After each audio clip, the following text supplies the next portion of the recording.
Buenas a todos, ¿cómo van? Espero se encuentren muy bien. Este año seguimos con pandemia, pero nosotros seguimos con más contenido. Tenemos preparadas muchas sorpresas este año, estamos arrancando con mucha energía. Alejandro, Nico y yo les tenemos muchas sorpresas, entre esas el nuevo logo que espero lo estén viendo a continuación. Y también traemos más contenido, vamos a hacer más cosas este año, esperamos darles una sorpresa grande, gratuita para todos ustedes y entre esas pues la sorpresa es este video también que fue hecho por un muchacho joven, todavía no está certificado como SCP, creo que todavía no es ingeniero, está haciendo sus prácticas como consultor en Ernst Young y además de eso el muchacho nos colabora con un contenido sobre la máquina Resolute. Esa máquina ya habíamos hablado hace tiempo. Y pues él nos quiso colaborar muy amablemente, lo cual aprovecho el espacio para solicitarles a todos ustedes que uno, nos compartan nuestros videos, compartan nuestro canal. Dos, denle like pues para que nos ayuden. Hack the Box nos está midiendo con este tipo de cositas que son muy importantes. eh, lo cual eso nos permite darles voucher y esas cosas. Y tres, si alguno de ustedes quiere hacer algún video, quiere hablar de algún tema técnico en especial, por favor contáctenos y les daremos espacio, pues obviamente para que publiquen su contenido en esta comunidad. Y más adelante, pues obviamente seguiremos trayendo más invitados. Quiero que ustedes sean mis invitados también en nuestras charlas y bueno, pues anímense. Sin embargo, esperamos arrancar muy pronto con una charlita de bases de datos, un poquito de informática forense que espero les guste. Bueno, aquí vamos. Hola a todos, en el día de hoy estaré resolviendo la máquina Resolute para Hack the Box. Es una máquina retirada de dificultad media. Entonces lo primero que yo suelo hacer es hacerle ping a la máquina con el objetivo de identificar el sistema operativo.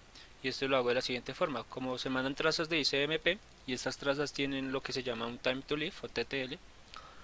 Entonces si ese número que me arroja es de 127, quiere decir que la máquina es Windows. Por el contrario, si me dijera que el time to live es de 63, esto sería, me daría o me indicaría que la máquina es Linux. Lo siguiente es que hago dos escaneos de puertos. Eh, el primer escaneo de puertos que realizo es uno, digámoslo, un barrido general de todos los 65.535 puertos. Le especifico que sea el escaneo TCP, es decir, que haga three-way handshake. Luego que no le haga ping a la máquina porque pues claramente yo sé que está activa y pues eso ralentiza el escaneo. Luego esto lo especifico y no es tan recomendado en entornos reales, digámoslo, porque es muy ruidoso primero y lo segundo puede generar denegación de servicio en el sistema. Entonces este "-c5" es para que vaya muy agresivo y aumente su ancho de banda sobre el escaneo. Esta bandera también sirve para evitar o bypassear sistemas de detección de intrusos o IDS que suelen utilizar las empresas comúnmente. La bandera que luego le especifico es "-open", que sirve para especificar solamente los puertos que están abiertos. El "-p- es para que, como lo mencioné anteriormente, se haga un barrido general de los puertos. La siguiente bandera es para que haga verbose o muestre el output del comando mientras se ejecuta. Y lo siguiente es que me lo deje en formato grepeable junto con la IP claramente. ¿Para qué lo hago que sea en formato grepeable? Lo hago para utilizar una herramienta que se llama extract ports,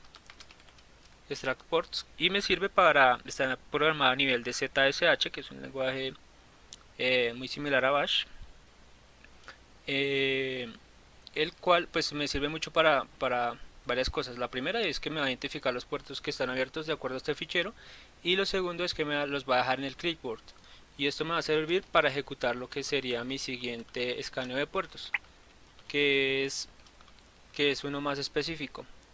Entonces lo que hago es, cuando tengo en el clipboard todos los puertos, le especifico con la bandera "-p" cada uno de los puertos que están abiertos.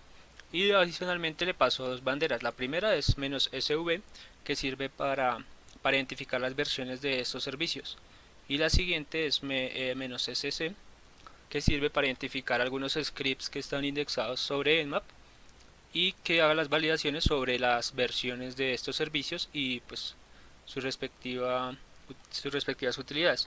Entonces, por ejemplo, acá me identifica que está Kerberos, de Microsoft, Windows, me identifica la versión del sistema operativo en específica, que es Windows Server 2016, me identifica un workgroup o un grupo de trabajo que se llama Megabank, etcétera, etcétera. Entonces, en este caso en particular, como hay tantos puertos abiertos y nos tomaría una eternidad yendo uno por uno y validar pues todo lo que deberíamos, entonces uno debería tener prioridades de unos sobre otros. Entonces lo primero que uno suele hacer es, digamos, como está el 53 abierto, podríamos enumerar subdominios, pero como no observamos ningún servicio web, que aunque esto lo identifique como si fuera HTTP, esto es una consola de administración remota, solo que es que corre por el puerto HTTP, no nos serviría mucho identificar subdominios, entonces digamos no tendríamos tanto en cuenta el 53. Por el contrario, yo siempre tengo prioridad sobre el 445, que es Samba, que sirve para compartir directorios a través de redes LAN o remotas. Y los siguientes puertos que, digamos, en orden de prioridad sería primero luego el 135, que es el Remote Procedure Call, que sirve para ejecutar comandos a nivel de directorio activo. El directorio activo es un servicio que es muy común en las empresas, inclusive hay certificaciones solamente para este tema, y la teoría que hay detrás de este tema es muy amplia. El caso es que sirve mucho para las empresas para organizar de forma jerárquica, digámoslo así, digamos, las estaciones de trabajo o digamos, sí, las estaciones de trabajo y los empleados. Entonces, en este caso en particular, dado que hay pues los números de puerto y los servicios asociados, nos indica que puede que este sea un controlador de dominio, el cual pues se identifica por ser el nodo más importante dentro del directorio activo.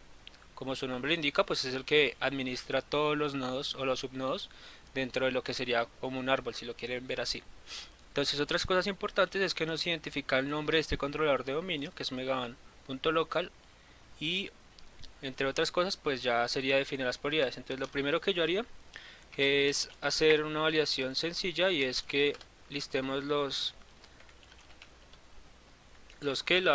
directorios de trabajo en caso de que se puedan listar sin necesidad de alguna contraseña. Para esto me sirve esta bandera, que es "-n". Esta me sirve para decirle que me liste las carpetas sobre este controlador de dominio, bueno, sobre este host. Y como pues acá sí sirvió el Anonymous Login, pues nos da un buen indicio, pero no hay ninguna carpeta compartida, entonces estaríamos descartando por ahora este servicio. Entonces ya moviéndonos, iríamos a lo que sería RPC Client, que es una utilidad o un cliente para protocolo RPC. Entonces vamos a hacer lo mismo que acabamos de hacer, pero en este caso con el protocolo de RPC, y le vamos a especificar la IP. Entonces lo que hacemos es loguearnos con un usuario anónimo, por decirlo así, y sin contraseña. Entonces si está mal configurado, pues nos va a dejar acceder, si no, pues nos va a dar un acceso denegado. Listo, entonces una vez dentro de este cliente podemos hacer varias cosas, y es enumerar, digamos, lo que sería la infraestructura del directorio activo en este servicio, en este host, perdón.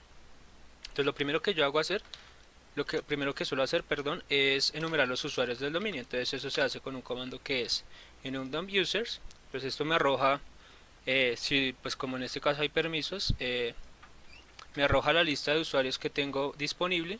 Lo que puedo hacer es guardarlo en un archivo para tenerlo, y si de alguna u otra forma encuentro credenciales, o si quiero hacerle un ataque de diccionario de fuerza bruta, entonces podría coger estos usuarios y hacerle fuerza bruta o password spraying sobre esos credenciales y tenerlos ahí. Entonces en este caso yo los voy a guardar en un archivo que se llame users. Entonces los voy a pegar acá, digamos, para no tener que como necesito solamente el nombre de los usuarios, y esto me genera un RID, que es el identificador del usuario en el directorio activo a nivel de RPC Client. Entonces lo que voy a hacer es modificar este archivo para que solamente sean los nombres que están acá, y para no tener que hacerlo manual, pues voy a utilizar una herramienta de Linux que se llama AWK. Entonces esto me sirve para darle formato a mi archivo. Entonces creería que acá le estoy especificando que me filtre de acuerdo a este carácter. Entonces si le digo que me imprima la primera columna, esto es para separarlo por columnas. Entonces si y va pues de acuerdo a estos espacios, entonces en este caso me imprime esto. Si le digo que en este caso me imprima el 2, entonces acá me queda aún así con estos caracteres. Entonces vamos a hacerle otro rápidamente, que sería así, que me imprima la primera columna. Listo, entonces una vez eso ya tengo mis usuarios, digamos, en un texto plano. Y pues por lo general las herramientas para hacer fuerza bruta o ataques de diccionario pues reciben las listas de usuarios así hacia abajo. Entonces me sirve bastante. Entonces lo vamos a redirigir a otro archivo.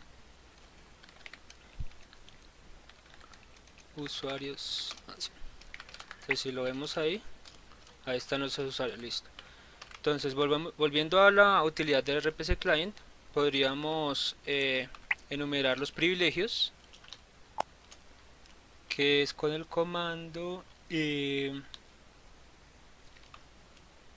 un prips. Entonces acá nos va a desplegar una cantidad de privilegios razonable. Hay veces que hay privilegios, digamos, más críticos sobre otros. Puede darse el caso de que haya un privilegio en el que me permita resetear la contraseña del administrador de dominio o de algún usuario. Entonces este es un detalle para tener en cuenta, pero en este caso no nos va a servir de mucho, entonces vamos a avanzar. También podríamos hacer búsqueda sobre usuarios. Entonces podríamos buscar específicamente sobre un usuario, especificando su RID. En este caso el administrador tiene una descripción, etcétera, etcétera. Toda esta información está recopilada en un comando, en esta utilidad que se llama query_disk_info. Entonces lo que va a hacer es generar toda la información de todos los usuarios en general, con su respectivo RID, y pues va a generar una descripción también. Entonces si nos fijamos bien a detalle, nos damos cuenta que la cuenta de Marco tiene una descripción que dice que la cuenta se ha creado y que se ha seteado una contraseña de welcome 123. Entonces esto ya, digamos, nos da un indicio de algo que podamos hacer. Podemos intentar los credenciales en cada uno de los servicios. Es muy importante que se haga eso, obviamente teniendo prioridades, pero es muy importante que la contraseña se utilice en cada uno de los servicios que tengamos. Entonces vamos a guardarlo en este caso para tenerla en cuenta en un archivo, que no se nos vaya a olvidar. Entonces lo primero que voy a hacer es validar de que este usuario me sirva para enumerar que directorios dentro del Samba. Como ya tenemos credenciales, pues probablemente nos sirva. Entonces voy a mirar si la tengo copiada en el clipboard. Sí, efectivamente. Entonces la voy a pegar acá y nos dice que no se puede loguear. Otra cosa que podríamos intentar es validar que como teníamos abierto el 5985, el puerto 5985, podríamos validar de que de pronto esos credenciales fueran de ese usuario.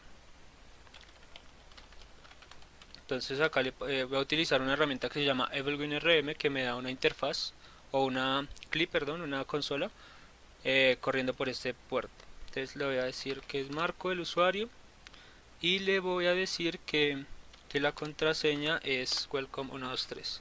Entonces si todo sale bien, debería conectarme en caso de que sean los credenciales de Marco.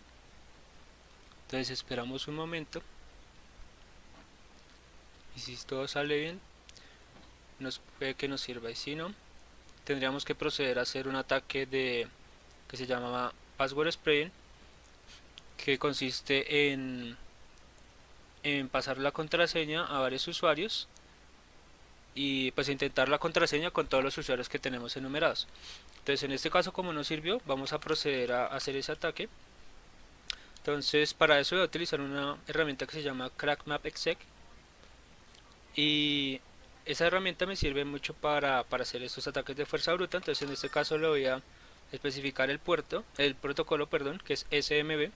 Le voy a especificar el host, que es resolute.htv, le voy a especificar la lista de usuarios, que es usuarios, y le voy a especificar la contraseña, que es welcome123. Entonces lo que va a hacer este script es comenzar a intentar todas las contraseñas con la contraseña con todos los usuarios, perdón. Entonces en este caso solamente tenemos acceso a Melanie. Entonces vamos a verificar de que efectivamente nos podamos loguear como Melanie.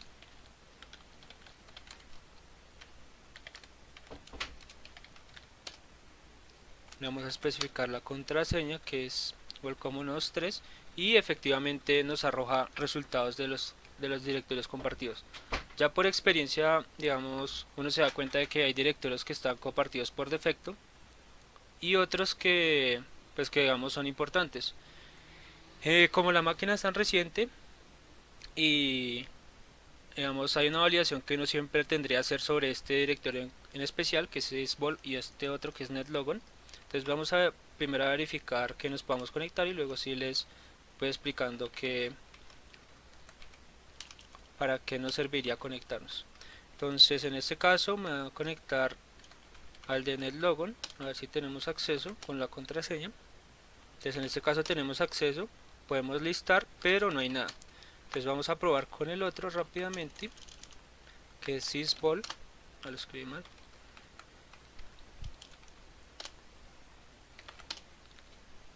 Entonces a este también me deja conectar, vamos a darle dir y tenemos una carpeta. Entonces lo que yo suelo hacer acá comúnmente es obtener los archivos en mi pues en mi cliente, porque si no no los puedo tratar tan fácil, me tocaría estar acá navegando y en este cliente no es tan no es tan práctico revisar esa cantidad de archivos. Entonces lo hago de forma rápida.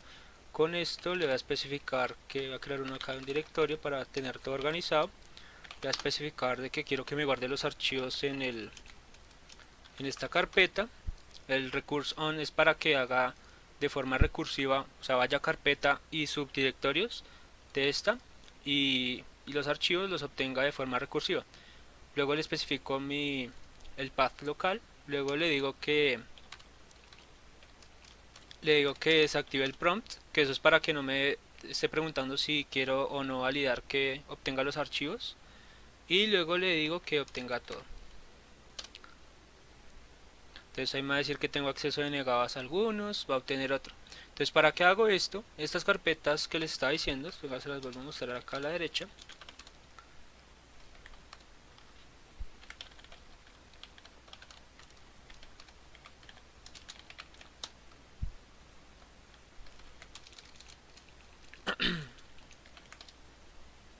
Estas carpetas de NetLogon y Sysvol suelen contener un archivo o dependiendo del nombre, unos archivos que son que tienen credenciales cifrados. Esos archivos se guardan o bueno, son las políticas que suelen llamarse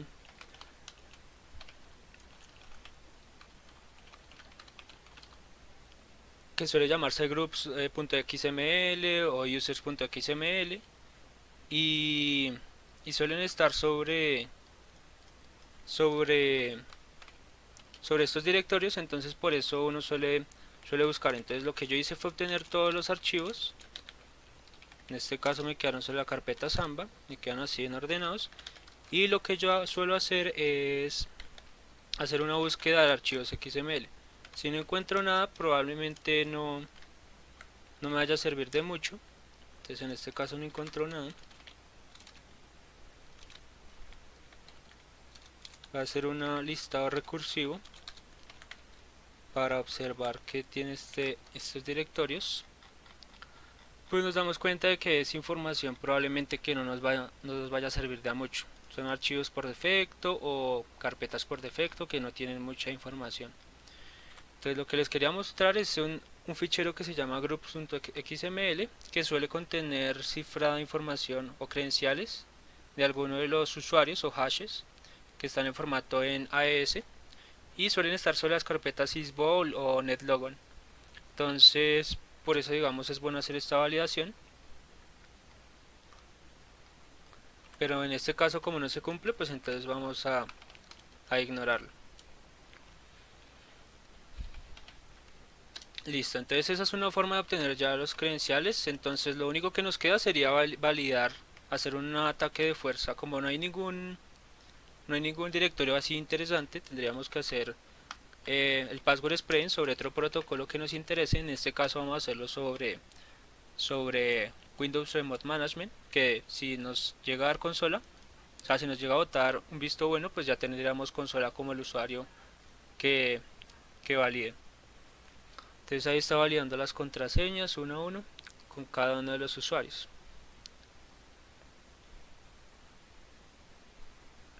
Entonces esperamos un momento a ver si alguna sirve.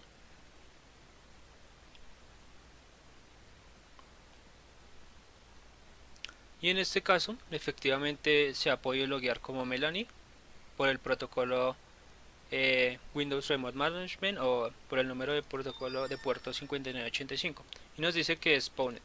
Entonces lo siguiente que queríamos intentar, que ya tengo el comando por acá, sería cambiar este usuario por Melanie. Y si todo sale bien, deberíamos tener una consola. Y efectivamente, ahí tenemos nuestra consola.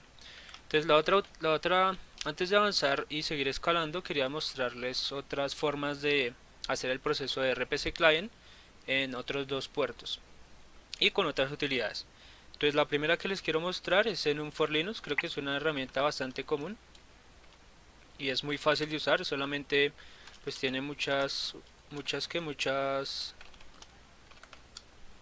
utilidades y hace numeraciones muy buenas cuando se trata de controladores de dominio. Entonces por eso se las quería mostrar. En este caso yo voy a utilizar la bandera "-u", que enumera usuarios. Entonces si le digo que enumere usuarios y le paso la IP del controlador de dominio, lo que va a hacer es que me va a arrojar la consulta del RPC client, si todo sale bien. Entonces ahí está validando cosas del SID. Y efectivamente, entonces acá es muy parecida a la consulta que inclusive es idéntica a la que hicimos anteriormente. Esta sería como la de query info y esta sería la de enum users. Entonces esto prácticamente es lo que hace en un for Linux por debajo. Entonces es una utilidad, digamos, bastante buena para hacer eso. La otra que yo quería mostrarles es WinDAP Search, que es una herramienta desarrollada en Go. Creo que la tengo por acá, de mi amigo Robnop, la cual pues sirve también para hacer validaciones del directorio activo, pero esta se basa más en el protocolo de LDAP. Entonces esta, digamos, también es fácil de usar. Solamente es especificarle el controlador de dominio, el nombre, resolute.htb, y podemos utilizar un módulo que sería users en este caso. La desventaja de este es que este sí ya nos muestra la información en un formato que se llama LFI, si no estoy mal.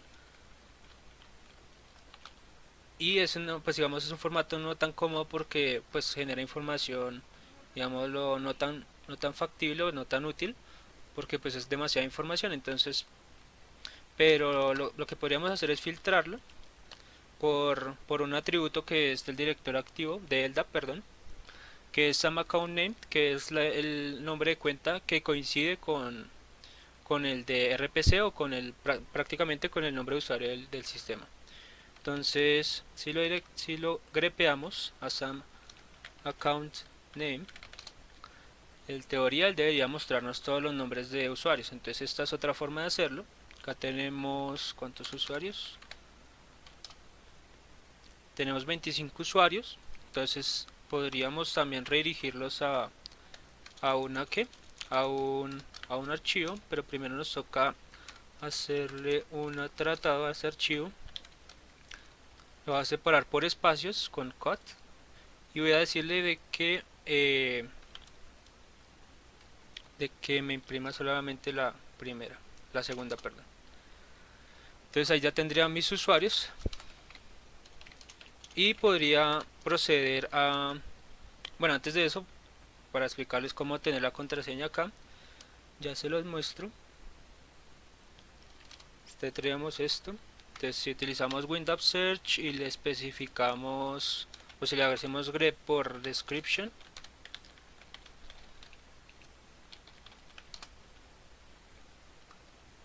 Eh,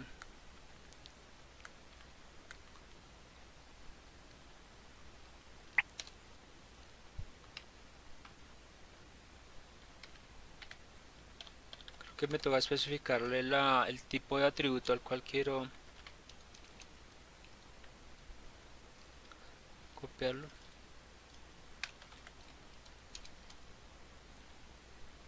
Entonces acá me muestra, a ver, acá si le digo esto. Entonces acá él me filtra todas las descripciones de todas las cuentas, teniendo en cuenta LDAP. Y acá podríamos ver el comentario que pues nos encontramos anteriormente. Entonces esta sería la tercera forma. Listo, entonces la siguiente y última utilidad que les quiero mostrar es el DAP Search. Y es básicamente el binario que corre por detrás la utilidad o la herramienta que acabamos de utilizar, que era WinDAP Search. Entonces esta herramienta pues tiene muchas opciones. En este caso vamos a utilizar varias de ellas. La primera es "-x" y es para que haga una autenticación básica, o sea, usuario y contraseña nulos. Lo siguiente es la dirección del controlador de dominio, que en este caso es HTTP, resolute.htb, perdón. Luego le especificamos unas consultas o unas queries que están basadas en nombres de espacios. Para entender eso, pues recomiendo este artículo, que es bastante bueno, y especifica que, bueno, estas consultas están hechas sobre LDAP, como el nombre lo indica, que es el protocolo que corre por debajo, o el servicio que corre por debajo del directorio activo y sirve para hacer consultas. Entonces esto tiene una estructura de objetos y tiene, digamos, nombres de espacio o nombres asignados a cada uno de sus atributos. Entonces hay uno que es Common Names o CN, que es el que vamos a especificar acá. Entonces en este caso es usuarios, por decirlo así, o podríamos hacerlo por otros, por otros, por otros atributos. Para eso también recomiendo otros artículos como este, que es de Medium, en el cual especifica cómo hacer ataques a la infraestructura del directorio activo. Acá no lo muestra.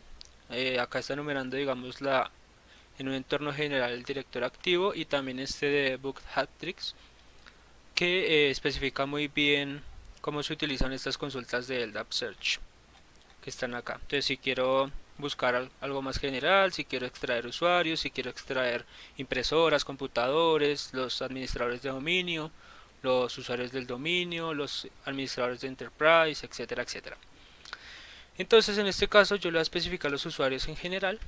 Voy a especificarle también lo que es el DC, que el DC es el DC son Domain Components, y lo que les estaba explicando anteriormente, que me enrollé y no terminé la idea, es que la arquitectura de LDAP funciona como objetos. Entonces cada uno de esos objetos tiene atributos, y esos atributos pues representan categorías. Entonces un objeto puede ser un usuario, una impresora, una categoría que encaje más usuarios.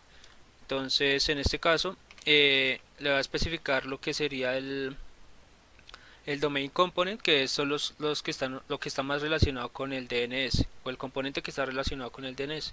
Y este por lo general está compuesto por dos partes. El, pues digamos está compuesto por el nombre de dominio, perdón. Entonces se separa, como el nombre de dominio está compuesto por megaban.local, entonces cada vez que haya un punto pues lo separamos de esta forma. Y luego le voy a hacer un filtro, que esto sí ya es más como hacer una consulta, viéndolo de alguna forma como una base de datos, hacer un select from, o cuando queremos filtrar algo, un where.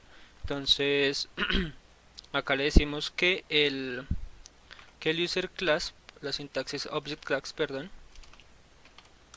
sea igual a user, y esto nos va a servir para que no nos muestre toda la información de los grupos, de cosas que no sean usuarios.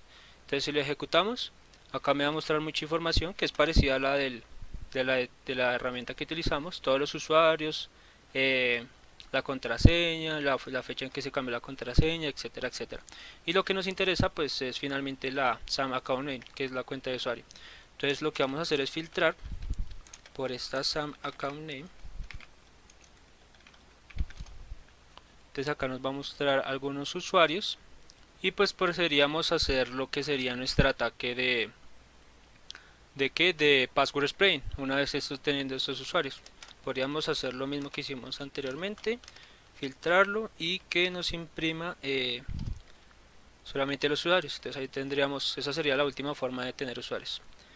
Listo, entonces ya procediendo, ya como tenemos una shell, lo siguiente que seríamos es ejecutar un, un, un script de escalación de privilegios como WinPeace o otras herramientas, Sherlock, PowerUp, etcétera, etcétera. Para los que no lo conocen, pues estas herramientas están en GitHub por lo general. Esta es una de ellas, es como la más utilizada y la más común. Pero en este caso, yo lo que voy a hacer es enumerar archivos de la raíz. Entonces para eso, pues voy a...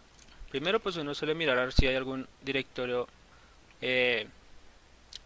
digamos, raro sobre la raíz. En este caso no hay ninguno que no sea, pues que sea visible. También lo que yo haría es primero mirar los privilegios que tiene este usuario. En este caso pues tiene los privilegios que son por defectos, no hay mucho por ver. Podríamos ver la información más detallada con este comando, netuser y el nombre del usuario, pero no hay mucho así que nos sirva. Lo otro es que podríamos ver la cantidad de usuarios que hay pues que tienen, digamos, carpetas sobre este directorio. En este caso está Ryan, está la carpeta por defecto y está el administrator. Eh, entonces, pues probablemente tendamos que ir a, pues como este usuario no tiene muchos privilegios, de pronto nos toque ir a este usuario que con suerte tendrá mejores cosas. Entonces, lo siguiente que haré es listar los archivos que estén ocultos sobre la raíz. Entonces acá está, digamos, la del recycle bin, donde va toda la basura.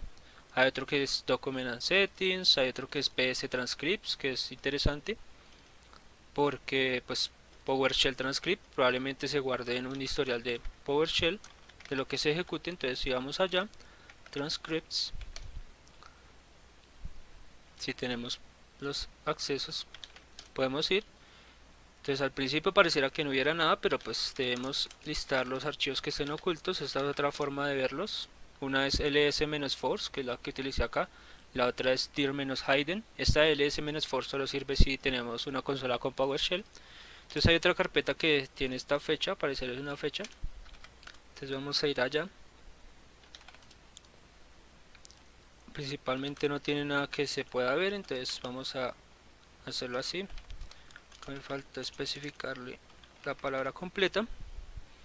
Y tiene un archivo de texto que podemos listar. Entonces vamos a ver qué tiene en su contenido. Entonces al parecer es por su nombre, pues parece que es como un log que se ha guardado de una serie de scripts que se han ejecutado. Entonces si vemos acá hay como comandos de salida, como errores, vemos información del script, vemos que se ha ejecutado como Ryan, que pues es interesante porque apuntamos a ir a él. Vemos que se ejecutan algunos binarios ejecutables. Aquí más hacia abajo vemos que al parecer se está creando una carpeta convertida a nivel de Samba que es con este comando netuse. En este caso se llama fs01 backups y se está creando con el nombre de usuario Ryan y la contraseña tal. Entonces vamos a mantener esta contraseña que nos puede servir con suerte. Vamos a intentarlo acá. Vamos a guardarla en un archivo y vamos a intentarla directamente con Airwin a ver si nos da consola.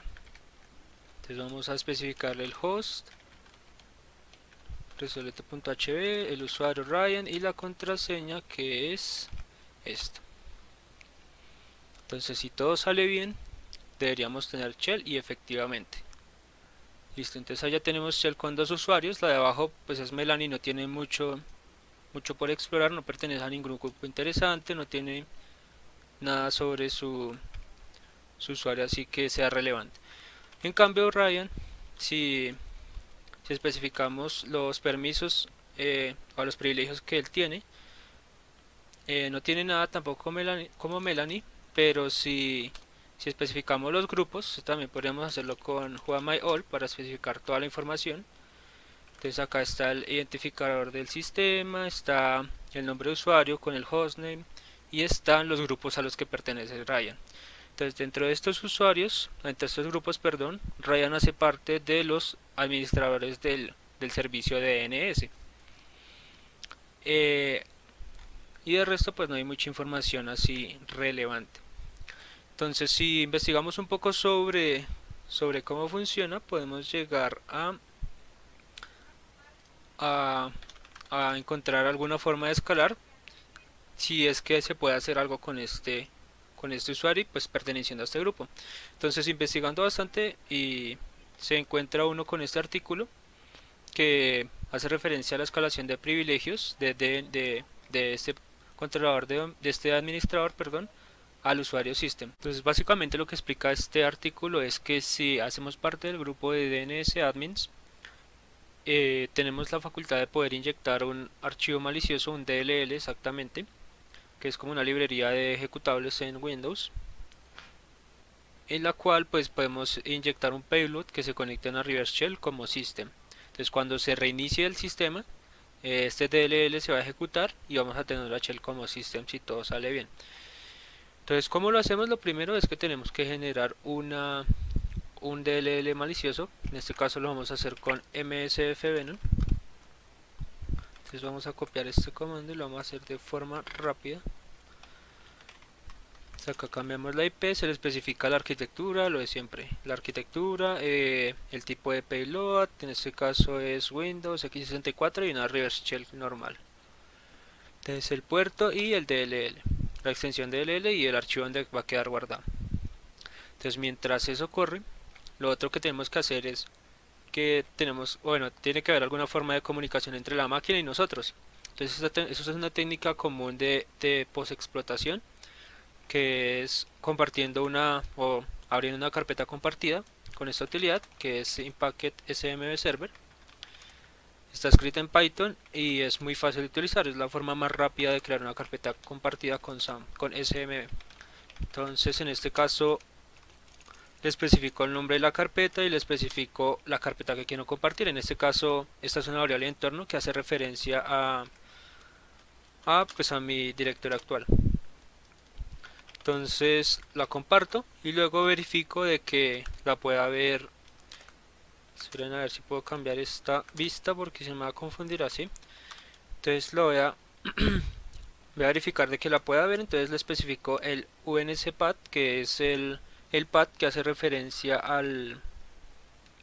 a las carpetas que estén compartidas dentro de una red LAN, que este es el caso, porque estamos conectados en una red LAN directamente a esta máquina.